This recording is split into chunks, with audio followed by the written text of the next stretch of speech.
All right on time. Hello, everyone. It's 2:30 in the afternoon, and we're going to start our EduGeek Security and Privacy GDPR webinar. My name is James Leonard. I lead the Google for Education team in the UK. I'm Joel Solomons. I'm a sales engineer, so I look after the technical aspect of our solution. And with GDPR, changes in privacy, security, regulation coming to schools across Europe quite soon, we've been receiving quite a few questions from our customers about Google's commitment to compliance and best practices for ensuring at the school level that schools can be compliant as well. We've engaged in a variety of activities recently to preempt and provide our customers with a bit of confidence going into these changes. So just 2 weeks ago, we hosted the first Education Privacy and Security Summit at our London offices. Many of you may have been in attendance. And because many of you might not have been able to attend, we also wanted to provide a session with similar content to the EduGeek community. So in just a second, I'll launch through our agenda for the next 30 minutes or so. We know that there will be a variety of questions, so we will have a forum through which our viewers can ask questions throughout this broadcast, and this broadcast will live on YouTube after we finish in case you need to reference any of the slides or resources that we mentioned. So without further ado, I'm going to hop back into our slide deck. Thank you all for being with us here with us today, and we hope you find it useful.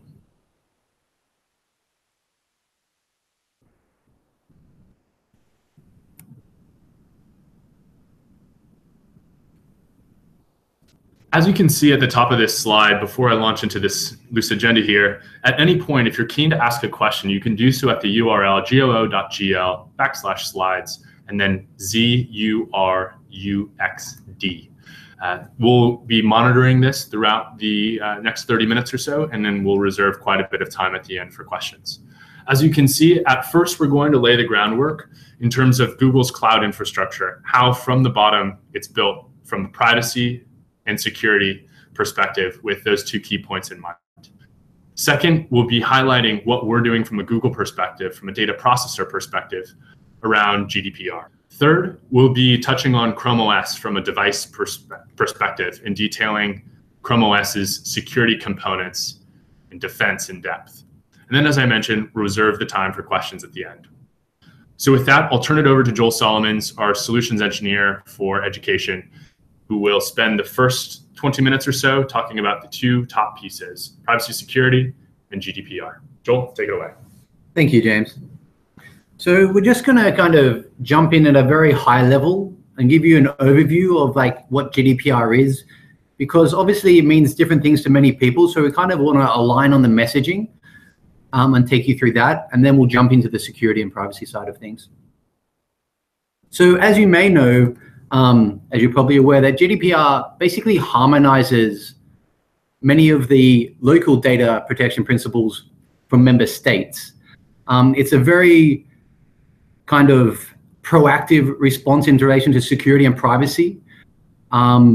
It strengthens the existing data principles for customers. The other area, at the core of it, it talks about security and privacy, and that's what we're going to jump into in detail. The other area we will cover is in relation to data transfers. So we get a lot of questions about international data transfers, and the GDPR in this space is actually very clear on the commitments and the legalities when it comes to data transfers. There are also new aspects which the GDPR brings into play. There's definitions in relation to controllers and processes, which we will also cover. It talks about, has very specific language around incident notifications and the time it takes to notify breaches and so forth, 72 hours. It has very strong wording in relation to timeframes for deleting of data, and also the portability of data across, so moving from cloud providers so you're not locked in. It details how, when it comes to sub-processes, how they have to be made available to the controller and publicly available to them, and he can't add or remove sub-processes without public knowledge or notifications. And then the one area which has probably got the most amount of, let's say, press is in relation to fines. So there's a monetary kind of fine here in relation to breaches which relate to either turnover or a percentage of turnover. The one thing that we do obviously want to show is that, and let you know that Google will be compliant as a processor for GDPR. There's kind of no mixed messages there. So now I'm going to jump into the kind of security and privacy, and then at the end we'll cover some of those topics of the GDPR in more detail. As mentioned before in my kind of earlier introduction, my name is Joel Solomons. I'm a solutions engineer. I support our regional account managers, not just in the UK, but all over Europe. And I look after the technical side of our solution. And I know with this audience specifically, I believe a lot of you are more on the technical side. So hopefully some of the information that I provide here, it will be quite technical. Before we jump into everything though, I always like to kind of give a quick quiz for kind of two reasons. One is to make sure that you guys are all engaged there. And kind of blow away any kind of FUD. And when I talk about FUD, I talk about fear, uncertainty, and doubt when it comes to our products and our solution. So I'm going to do a quick quiz for you guys. Obviously, I'm not there right where you are, but I want you guys to kind of answer these, and then I'll provide what we want. So who owns the data stored within G Suite? This is a question we get a lot.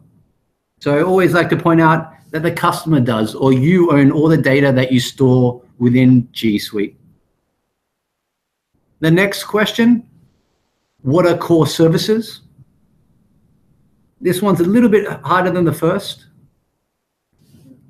So the core services are the services provided under our G Suite agreement and that adhere to the privacy and security commitments. The other thing here is that to know when it comes to core services that we do offer free support, 24/7 support for these types of services.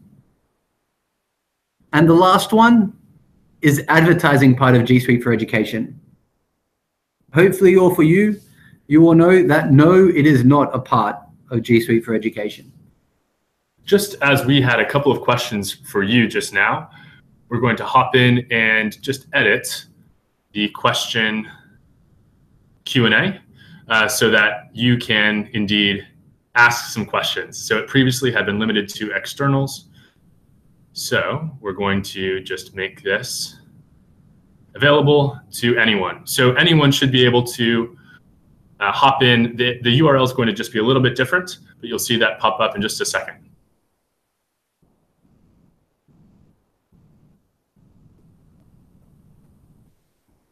Okay, great. So yeah, as mentioned, James mentioned, you can use the URL at the top to ask any questions, and then we'll provide some answers at the end. So I always like to kind of start with setting the scene and using an analogy. So I want everyone who's watching this to kind of think of a friend, or it could be a relative, that stores all their money maybe in their room. So someone who's maybe a bit funny with money, thinks it's probably the safest to store the money in their room, maybe sits on top of a bed with a gun and tries to kind of make that money safe. So I want all of you to kind of think of a friend or relative who's like that. Hopefully you have someone in your mind. Okay? So the idea here, hopefully, is that you can't actually picture anyone like that.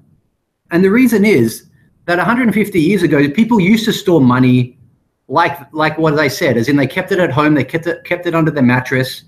But then banks started to come into play, and it was actually the banks who made customers trust them in storing their money because it was safer. They had extra protections in relation to that. And that's the kind of analogy which is happening now with cloud computing, right? It's actually safer to store your data with a cloud provider than it is on site. And the reason for this, third parties have gone and done audits here. This is one from Gartner, and it's come to basically the understanding that the large cloud providers have fewer security incidents than kind of on-premise data centers. And I'm sure this doesn't come like as a surprise to everyone, because large cloud providers like Google, it's in their best interest to keep your data safe and secure. And they have dedicated teams to do this. An example is that Google has over 500 engineers just working on security when it comes to our services. But the thing here is that we can't force you to trust us. Basically, what we can do is provide you with information you need, be transparent on how we store our information, and let you decide if you trust us or not. Obviously, we provide controls on how to secure your information.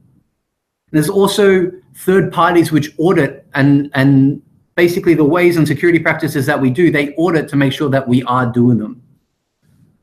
And one of the main things is that I always like to explain is that you're not alone on that journey. There are many other companies, education institutions, other businesses which are in very highly regulated industries. An example, PwC with accounting information, or Airbus in relation to security, who have gone through this process and do trust us with their information. This, as I mentioned before, not only relates to educational institutions, but a lot of these icons that you'll see on the screen. Obviously, in relation to G Suite, we have other platforms available, Chrome and Android, so Chromebooks and so forth, maps and APIs, in addition to Google Cloud Platform. So why do these, or how do we support so many users? As you may be aware, we have over 7 cloud products with over 1 billion users. You're probably familiar with some of these icons.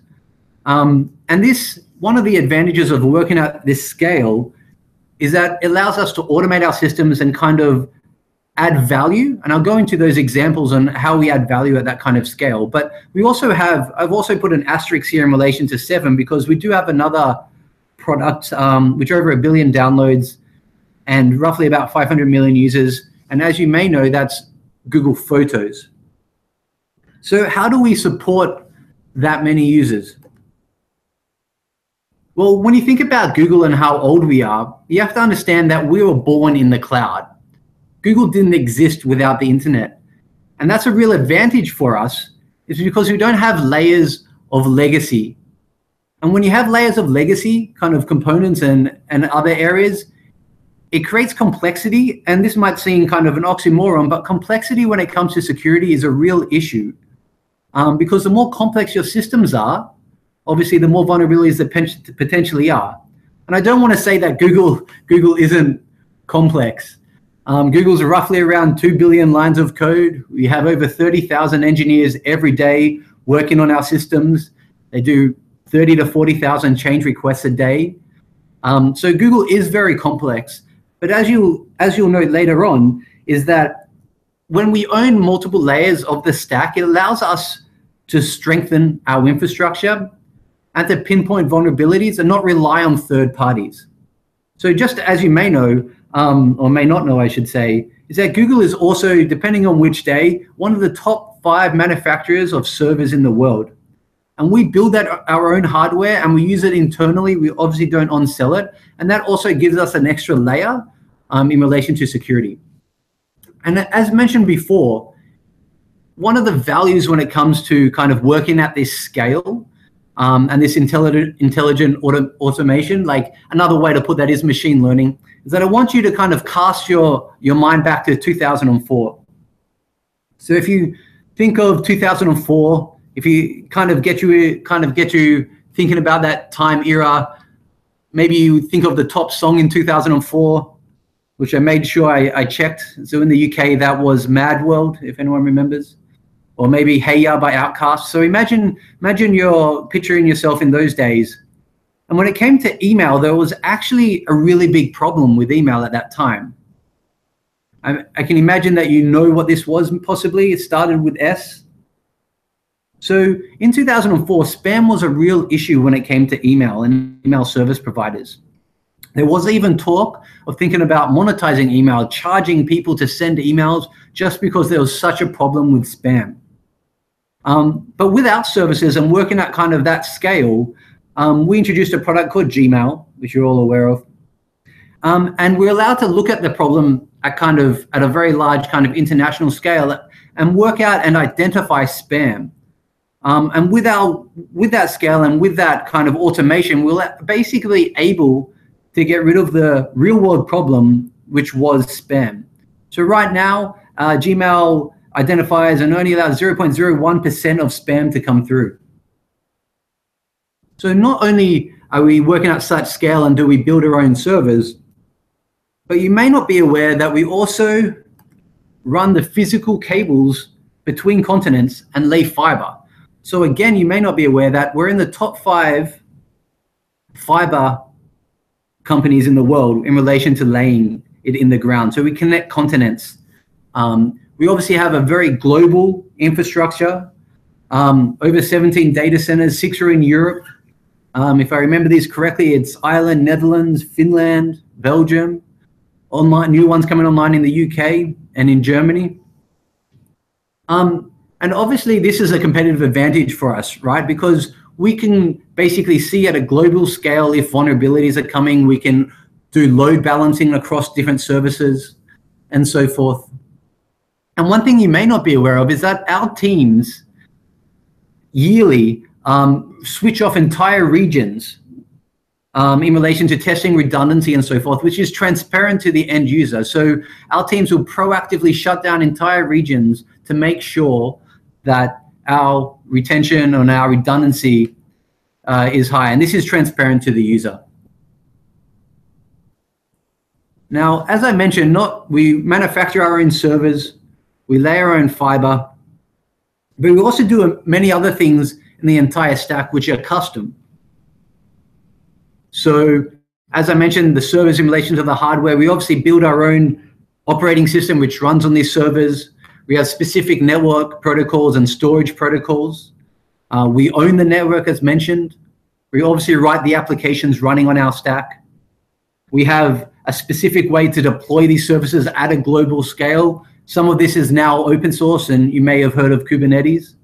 And then the other advantage we have here is that we also own some of the endpoints like Chromebooks and Android and so forth. So the advantages, there's multiple advantages of kind of owning the entire stack. But one of the main ones is that it allows us to provide the same level of security for everyone. So not only is the information that we use internally at Google stored on the same servers that you do, everyone benefits from this security. Now, I always kind of like to, because we've got a technical audience on the call today, I always kind of like giving you an example of what it means in relation to owning the entire stack. So you might be able to see in this screenshot of one of our data centers, but you'll notice that on the end of the motherboards is actually the CPU and the heatsink. As you may know, that's not normal, right? When you think of a motherboard layout, usually the CPU's in the middle. It's not on the edges, but our basically data networking team and data center teams were able to produce and allow for CPUs to be on the edges of the motherboards as you guessed it, in relation to a heat. So allowing heat to escape quicker instead of in the middle of the cabinet at the end of the cabinet. And that obviously allows us to be nearly twice as more efficient in relation to power usage in our data centers to competitors. And that's just kind of one of the advantages of owning the entire stack. The other advantage is being able to pinpoint vulnerabilities and respond to them quickly. And this is very relevant in relation to GDPR, in relation to incident response times and so forth. When you're not relying on third parties at different layers, it allows you, one, to understand the full ecosystem and be more secure, but it allows you to identify those vulnerabilities and pinpoint them quicker. So I have this highly kind of in-depth slide when it comes to each layer and kind of the components and services and so forth that we offer and security areas. So I'm not going to jump into each one of these in detail. What you can do is you can basically Google the security white paper and it will talk about each one of these areas in depth.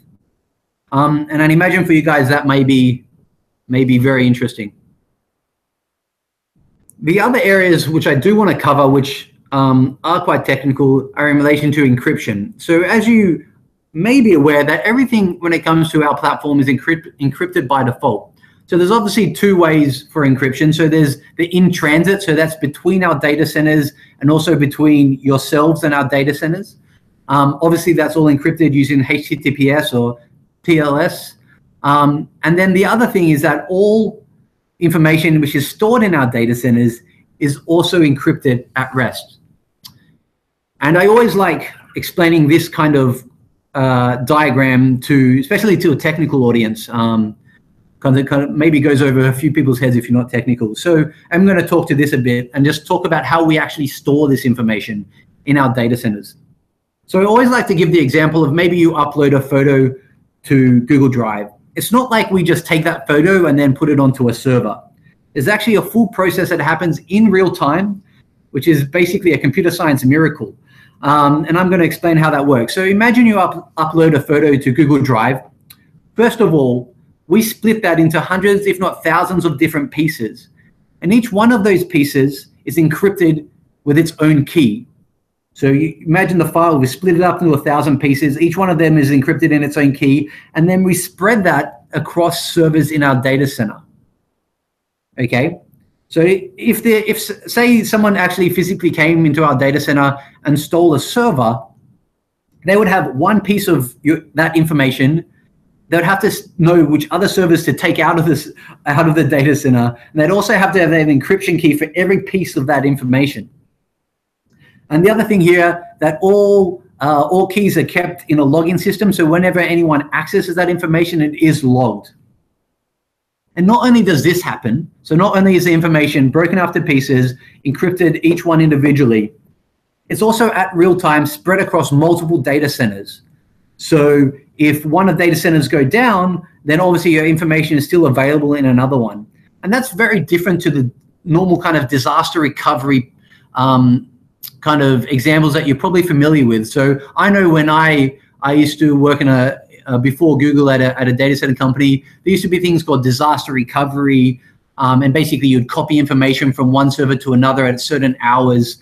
All of that now happens in real time via our servers. It's all encrypted and it's all happens basically in real time, which is, as I mentioned, basically a computer science miracle. Now, obviously, you don't have to just take our word for it. There are third parties who come in and audit our systems. We obviously have certifications from ISO in relation to security, in relation to privacy, and also the new cloud privacy certification.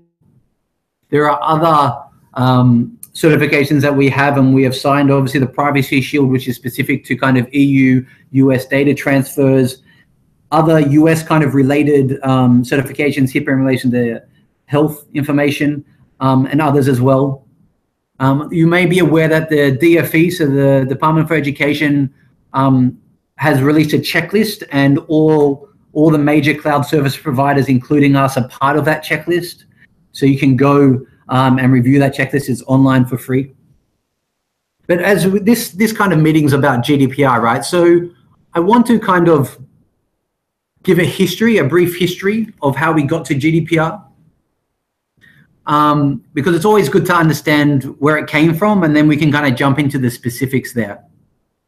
So as you may be aware, in 1995, we had the EU directive, and that was kind of a first step in relation to data protection and privacy.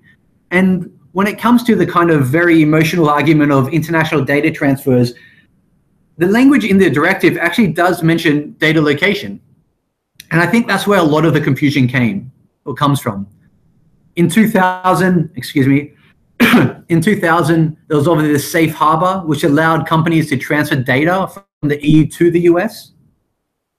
But then in 2010, we had the real revolution where model contract laws were allowed, which allowed data to be stored anywhere in the world.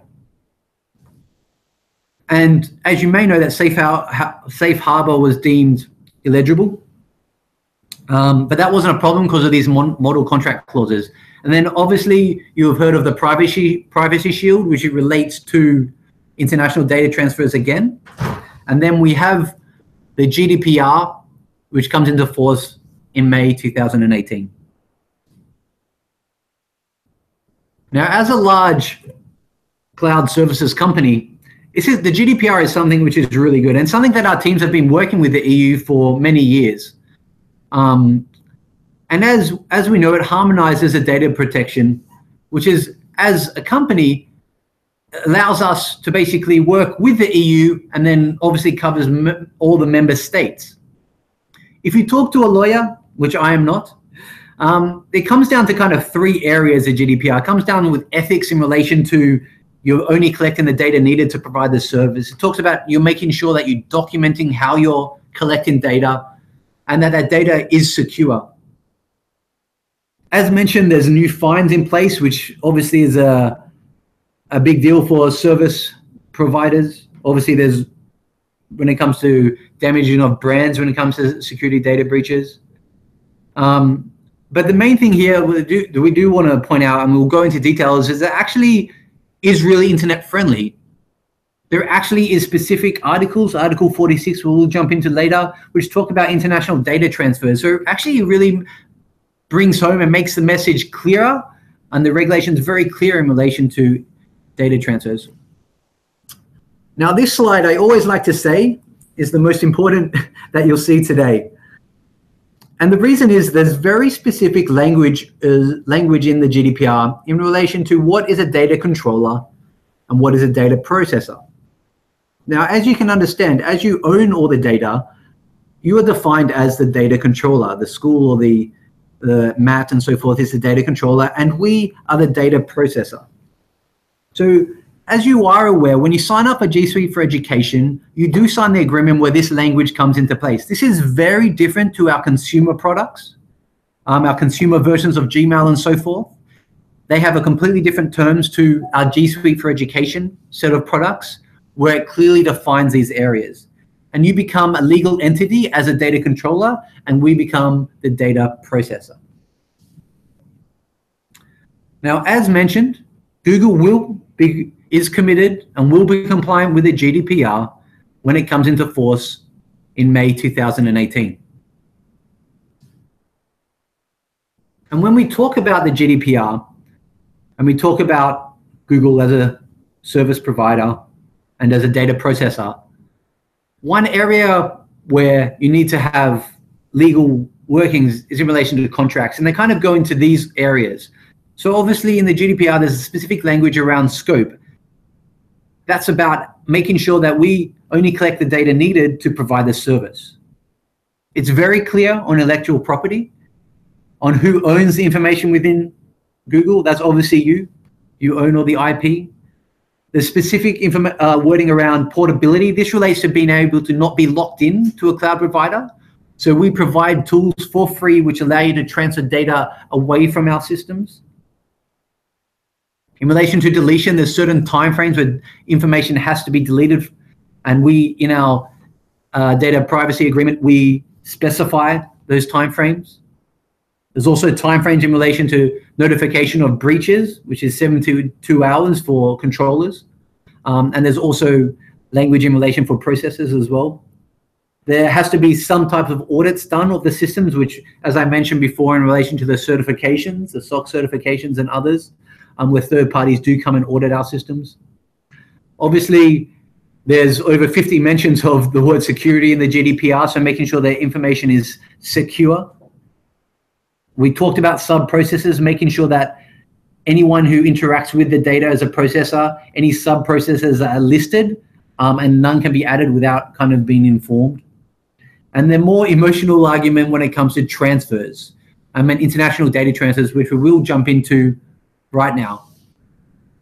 Now, international data transfers are a very kind of emotional argument. So we always like to kind of speak to the specific GDPR wordage and article, which is Article 46 here, which relates to international data transfers. Now, it talks about how a processor may do international data transfers as long as they meet one of these 6 mechanisms. Now, as you are aware, the first one here, which I've underlined, a legally binding and enforceable instrument between public authorities or bodies.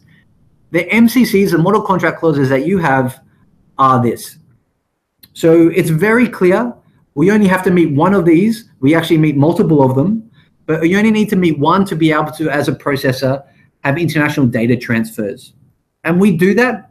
So as I mentioned later, when we're talking about the technical aspect and the cultural and political aspects of GDPR, it's always very good to go back to the actual legal framework and the article relating to data transfers. And as you can see here, it is perfectly okay for data processors to transfer information as long as they meet one of these mechanisms or have one of these mechanisms in place.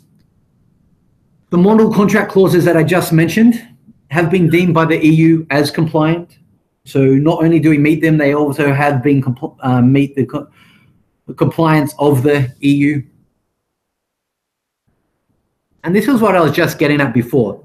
So it's always interesting, or we always recommend when you're talking about GDPR, is that you kind of break down the decision into different areas. So you assess the technical risk. Is it safer for me to store information locally or with a large cloud provider?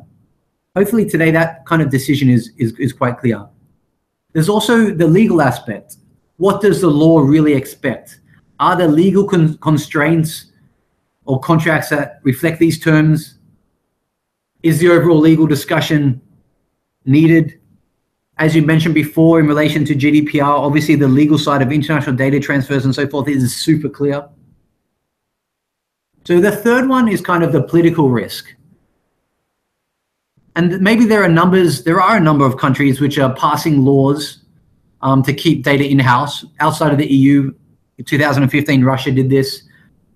June 2017, China is looking at this. So a couple countries are kind of going in that direction. So it's always interesting to look at, do you have any operations in these countries? Do you have schools in these countries? So is there a way, or is there basically a political risk in association to using a cloud-based service? And then the last but not least is the cultural risk. So basically, is there a cultural constraint in your organization that people are just saying, we don't store information on the cloud because that's not just us? And that's completely okay, that's fine, but making sure that you categorize each one of these areas so you can say that we've done the technical risk, the technical assessment's fine, the legal risk is fine, and so is the political, but we're not making this jump to the cloud because of cultural reasons. And making sure you weigh up and you identify that you are aware that there's no technical, legal, or political reason why you're not, it's just a cultural risk. Now, as mentioned, well, as I've probably spoken for quite a while now, so I kind of want to wrap it up and kind of give you some resources, which is super helpful. Obviously, the Google Cloud blog where we talk about our compliance to the GDPR. Our second resource here listed is the Google for Education Trust page. Now, this page is an FAQ, so it has a lot of the frequently asked questions, which maybe your customers or parents or anyone is interested in. In non-legal language, it answers all those kind of questions like who owns the data, is advertising part of G Suite, and so forth. And it also links to our GDPR blog from there. So that's a great resource. If you just simply search Google for Education Trust page, you'll find that, and we'll make sure we share those out.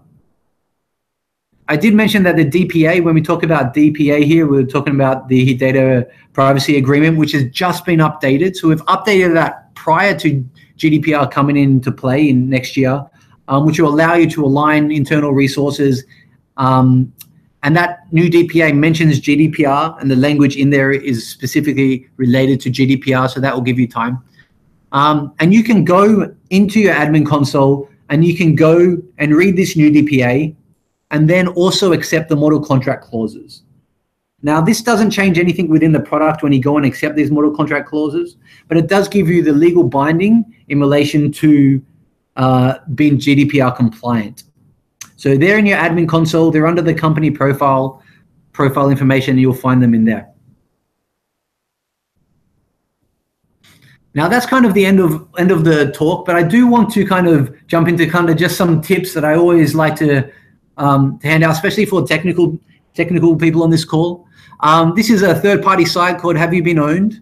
And you can put in basically your email address and see if any large data breaches have had your email address in them. So you can put in your G Suite, you can put in your consumer, you can put in kind of any email address, and then it will apply and basically list out any large breaches which have had this issue. The other kind of security tip I always like to point out is this new password extension. So this basically allows you to install, when you install this extension, and make sure that you are using a unique password for your service provider. So this is a great tool. So basically, if you're using the same password maybe for G Suite that you are for, I don't know, another service provider, this will flag it and make sure that you can't enter that hash across different websites. So make sure you have a unique password for G Suite for Education or other services. It's a free tool and something that we do use here at Google. Now that is kind of the end of my talk, and we are going to jump into the Chrome operating system side of things. And James will be talking about this, but I'm going to start it off. So when we talk about the Chrome operating system, there are very unique security enhancements that we have which are unique to Chrome. James is going to kind of take this away and talk about these kind of quite quickly, but talk about the security principles and kind of mechanisms we have in place for Chrome operating system. So as Joel said, across the entire security stack of the Google network, Google controls all of the endpoints up until the mobile piece, the mobile user-focused endpoint, which is oftentimes an Android phone or a Chromebook. And so in this next 5 minutes or so, we're going to identify within Chrome and within a Chromebook and Chrome OS, what are the different security components that have been built from the ground up within the operating system and the hardware that make it an extremely secure device platform. Many of you on the call who will have deployed Chromebooks in the past will identify with these 4 S's, as it will be, of what makes a Chromebook a perfect fit for education. Their speed, they boot up in 8 seconds. Their simplicity, you're basically booted into a web browser. Their security, which is from the ground up, built with features like verified boot, sandboxing, audits of the OS, and scalability, which enables IT admins to manage 10 or 10,000 devices from one web-based platform and enforce device policies in an instant. But perhaps it's useful to start at the ground level and understand how Chrome OS is different than other device platforms. With other operating systems on the market, the apps that you're running have the same privileges and power as you as a user. They may ask for security updates. They may need to download a newer version. And in many ways, that opens up the user and the system to security risks. With Chrome OS, as you can see, apps are kept isolated and sandboxed. And security is applied at all levels, from the hardware itself to the firmware, the software system as it's booting up, and then to the applications themselves, which are running in the cloud. And sandboxing is just one aspect of the Chrome OS security philosophy, which is defense in depth. So every time a Chromebook boots up, verified boot is a process that happens in the background. You've probably never noticed it. But it's a layer of defense that ensures that that Chromebook is indeed booting up an authorized version of the operating system. So every time in the 8 seconds when a Chromebook boots up, it's going through the firmware, it's verifying against the kernel and the file system, and ensuring that it is indeed the correct version of the operating system. And then from a hardware perspective, many of you who have Chromebooks will know that there are 13, 14, 20 different manufacturers globally who are manufacturing Chromebooks. That's not an accident. We have a wide variety of ecosystem of devices to enable choice for consumers, but we're intentional about which devices actually hit the market. So we approve hardware reference designs, as well as have specific Chrome OS engineers working with manufacturers to make sure that the hardware specifications that these manufacturers are producing are indeed completely safe and secure. The other big component is that we ensure that the operating system itself has a strong root of trust, so that the operating system on any devices that are shipped by our manufacturers are indeed the source of truth, the source of trust from Google's build of that particular version of Chrome OS. And what's interesting is that there actually isn't just one version of Chrome OS on every Chromebook that you may have in your school or educational institution. Chromebooks, as they're built, actually carry two versions of the operating system at the same time. This means if one version of the operating system ever is compromised, there is another one that is kept separated and safe, that is ready to go and boot into a verified copy of the OS. What this also means is that it enables auto updates. So while one version of Chrome is active, for example, version 59, let's call it, the dormant version actually receives an update to version 60 in the background. Updates to Chrome OS come from Google every 6 to 8 weeks. And those are verified copies from Google headquarters. And in the background, that other operating system is updated to version 60. So that when the version flips over, there's the user never notices the device updating. It's a simple restart and the new operating system is up and ready to go. This auto updating is a key part of the overall OS security measures. It means that we can identify and preempt security threats in the OS prior to going to general availability. So in summary, Chrome OS security is made up of three things. First, a hardware design authorized by Google to ensure a root of trust, Google signed images, which are the versions of Chrome OS that are being pushed out to devices globally, and verified boot, which ensures that that root of trust in Chrome OS is indeed the version of the operating system that's booting up every time you boot on a Chromebook. And then a read-only root file system with encryption by default in every Chromebook on the market. So all of these put together is a very secure OS. Add in sandboxing and the lack of need for an antivirus software, and you have a device that is not only shareable and scalable, but also incredibly secure. So I'm going to pass it back to Joel after that brief vignette on Chrome and transition into, well, what happens next? What can you do as customers to take this forward? Cool. Thank you, James. So as I mentioned, I list out all the resources before. We'll make sure we send those resources to you as well. But when it comes to GDPR, there are some things that you can be proactive about. One of the first areas is make sure you familiarize yourself with the language being used within GDPR. This will allow you to speak to it more specifically, especially like terms like the data processor versus the data controller, and being able to define them. So it works out, you can kind of work out the scope of work needed as a data controller. If you have legal advice, obviously you can seek that. And so you can become GDPR compliant as a data controller. Understand kind of the data that you are collecting now.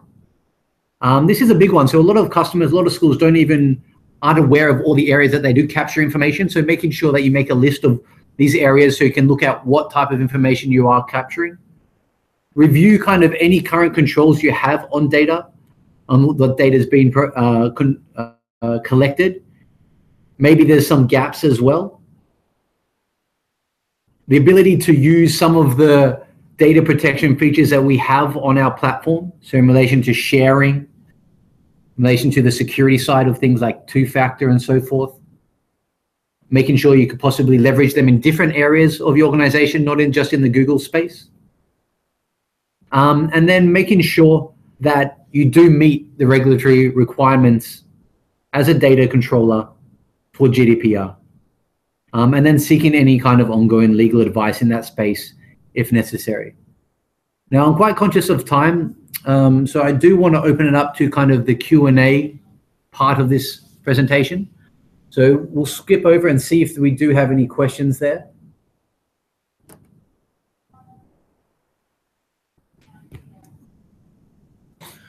So we're just going to jump over to the, there we are. Hey guys. So yeah, I believe the only question we have at the moment is, James, is do we get these slides after the presentation? And we have 4 votes for that. Yes, we will be creating a PDF copy of these slides. And this presentation will also live on YouTube as well. I would also recommend visiting the GDPR Resource Center that Joel mentioned. And the trust page. And the Google for Education trust page as well. So yeah, we'll share out those links specifically as well. I thought we'd have more questions personally. Maybe we covered everything in complete detail and everyone's completely informed and educated. Well, if there, there's a question.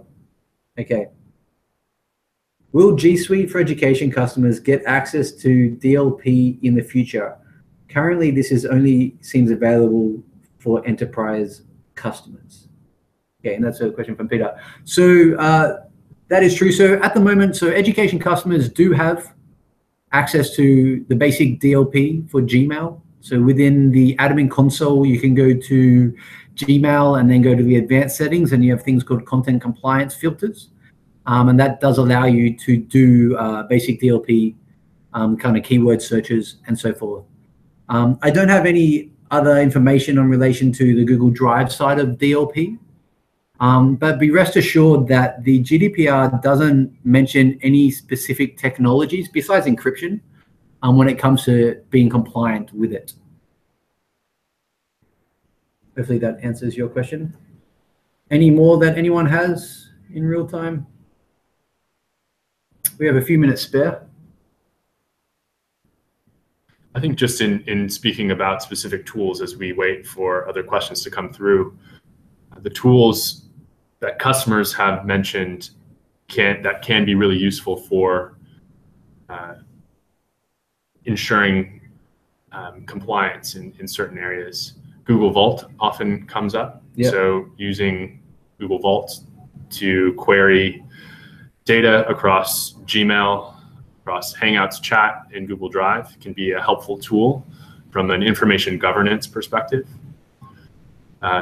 Tools across Chrome OS, Chrome user settings, as well as device settings that can create a walled garden for students. You can also do that in Gmail and in Google Drive as well, and whitelist only trusted domains. And then other reporting functions that allow you to audit Google Drive activity across the domain, that allow you to audit who has access to Google Vault, for example. Delegated administrator access is also a very key tool. Okay. So the question next is there a policy document that we can use to show senior management that yes, G Suite is GDPR compliant? Yeah, 2 things. So one, if you do a quick Google search for GDPR Google Cloud blog, and Joel can pop it into the Q&A, you'll see in writing our commitment to GDPR compliance in May 2018. The other useful thing from a legal perspective is to look at the updated data processing amendment. You can get to your data processing amendment in your G Suite admin console by going to company profile, and then I believe it's profile. Yeah, it's right there. And the data processing amendment is a legal vehicle that customers can use to demonstrate their acknowledgement of compliance with GDPR. If you do a quick search for data processing amendment, Google for Education or Google Cloud, you will likely see it as well, but it's quite easy to find in your admin console. And we just launched about a month ago, new language within the DPA, the data processing amendment, that is all focused on GDPR. So those two vehicles would be a great resource. So the Google for Education blog indicating GDPR compliance, and then 2, the data processing amendment. Yeah, so we do have, I actually just posted a question with a link to that GDPR blog post, which talks about the compliance for Google. We'll obviously send out those links as well. There is another question here. How does the Chrome OS security apply to neverware installed on existing hardware? So this is a question that's come up recently as encryption is becoming an area of focus for end user devices. And for those who aren't familiar with neverware, I know it's been posted on a number of EduGeek forums in the past. Neverware and other players in the market, such as Flint OS, are supported versions of Chromium. Chromium OS is the open source version of an operating system that Chrome OS is based on. And Neverware and Flint OS and others are supported versions of Chrome OS that can turn old PCs or Macs, or in the case of Flint, even Raspberry Pi, into a Chrome OS device. We were just discussing this earlier, and Jolie had a little bit of insight about the encryption piece. Yeah. So on these, as the Chromium open source program, which Chrome OS is based off, so think of it as the overarching Chromium. So all the user profiles on these devices will be encrypted as well. So that's just kind of part of the operating system in general. So they are encrypted on the device, on the hardware. So if you would take out one of these hard drives from an old computer running Neverware or Flint and tried to read that information, the user partition would be encrypted. The other thing just to be aware of is that with Neverware, and I believe with Flint as well, those are the 2 Chromium device platforms that you can manage as you would a Chromebook in the admin console. The key features there are that you'd be able to, for example, restrict sign-in to just users within your domain. With some device models, I believe you're able to force or disable or force re-enrollment as well. So if that device were wiped, it would automatically be re-enrolled into the admin console. There are certain device settings that aren't always guaranteed on a hardware platform that may be 10 or 15 years old. But with those 2 platforms, Neverware and Flint OS, you can manage them in the same way that you'd manage Chromebooks purchased brand new. So we've got another question. Are there any particular areas of Google which are not currently GDPR compliant? So when it comes to G Suite and Cloud Platform, we are GDPR compliant, and that's what the blog post, which I mentioned earlier, talks to. So if you needed kind of, I guess, evidence or anything, I definitely recommend reading that blog post. And just to keep in mind, GDPR is not only touching companies and educational institutions, it's covering users as well. And as a global company with billions of people using our products, many of those people reside in Europe. And across all of our services, we have teams who are engaged to ensure that our products are GDPR compliant. One great example is that this effort is not going on just in a silo within Google Cloud and Google for Education, but this effort is being taken on robustly in our advertising side of the business as well. So for large multinational companies who are using Google's advertising tools like DoubleClick, for example, to reach users, they are highly concerned and highly aware that GDPR is coming into play, and we're working with them as well. So this is a really great example of a cross-Google effort to ensure that we're compliant across consumer tools, across marketing and advertising tools for companies, Google Cloud tools for companies, GCP, as well as Platform as a Service, G Suite for education customers. Yeah. We've got, if a school posts videos on YouTube, is this affected by GDPR in any way? Okay, this is an interesting question. So one thing we should also mention, as we're not lawyers, we can't provide legal advice when it comes to GDPR. So I can't specifically talk to that use case. If a user posts videos on YouTube, is it affected by GDPR anyway? That's not a question I can answer directly. Yeah, because I can't provide legal advice in that space. I think the one thing to add. Yeah, the questions about YouTube commonly come up.